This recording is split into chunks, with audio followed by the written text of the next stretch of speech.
That is so amazing. Now you're the donor recruitment specialist. I like that word, Yes. specialist. Now tell us about your work. Well, like I said, what I do, I'm the area representative for the Blood Center. So what I do, I contact churches, hospitals, businesses, different places like that, and tell them what they um, give them opportunities to set up blood drives, Right. and also if there's people out there in need, they can contact us. Sometimes we'll set up a special blood drive in honor of somebody. It's not just we have special blood drive events too, not just the regular 56 days, and those are just nice to have, and they greatly help our inventories. So I'm out there just as the face of the blood center, so people can have somebody to contact with questions or issues or ideas on things that we can do to bring more blood in. So Now I've noticed a lot of times you put it heavily in the media. It's like on TV, it's on radio, in the newspapers. Hey, we're going to be here, big blood drive coming to Corbin, London, and that's so good because you're getting the word out. Well, we yes, really do appreciate our yes, media partners like right. yourself. We have to get the word out some way, and that's an important way. Another way we do it, which a lot of people don't know, is we have a Facebook page, and we tweet, and we have Google Plus, and so we encourage you to check us out in those areas and actually follow us. You'll find a lot of the fun. We do a lot of fun things through those. Venues. So if you're into social media, jump on the website and join us on Facebook. And we have Very about good. 3,000 followers on Facebook.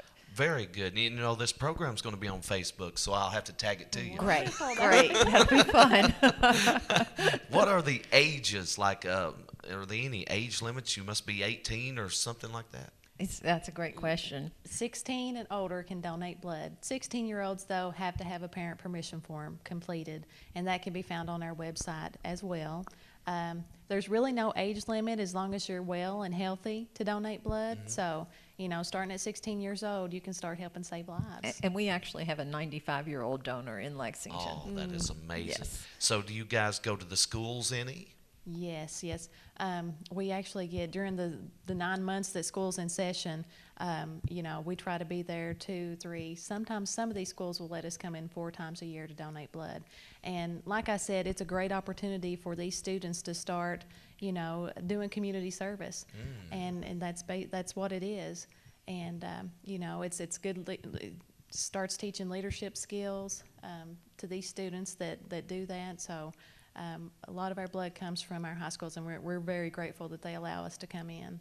There are so many different ingredients in blood. I didn't realize that. There's plasma, platelets, and just all different things like that. And you use each part of that to reach out and help somebody and save their life.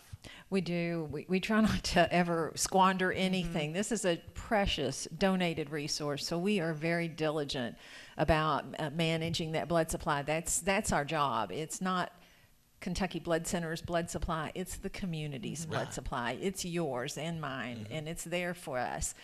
So we take that very seriously. We're stewards of the blood supply, and we really work to move it around within Kentucky to make sure if it doesn't get transfused here, it's going to get transfused there. We try to make sure that we make the best use of every drop of blood. That is so amazing.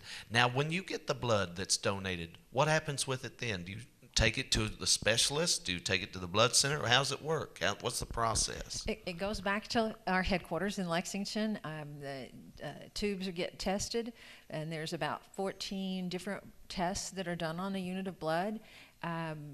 It gets processed into its component parts. As I mentioned before, we separate it, and the separation has to happen within about 6 hours of collection. So we constantly have vehicles on the road running down to blood drives and picking up units of blood like halfway through the drive to get it back in time to process it.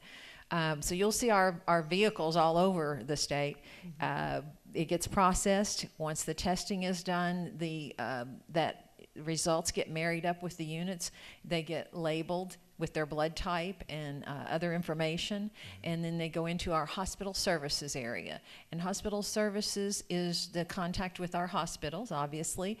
They're there 24/7, never close. and we are constantly delivering and moving that blood around within 70 hospitals that we serve, hospitals and clinics, to make sure that it's where it needs to be when it's needed. Right.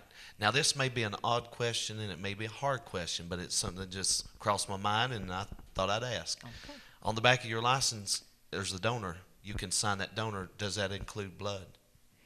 We don't take blood from deceased. Okay. This is a living component. Right. The organ donor program is a separate program, and certainly we support those folks, and they support us, and we do joint things quite Right. frequently. But that back of your license plate is for your organ donation. That was just a question that just hit my it's mind. a great question. I'm sure others Yeah. have that same question.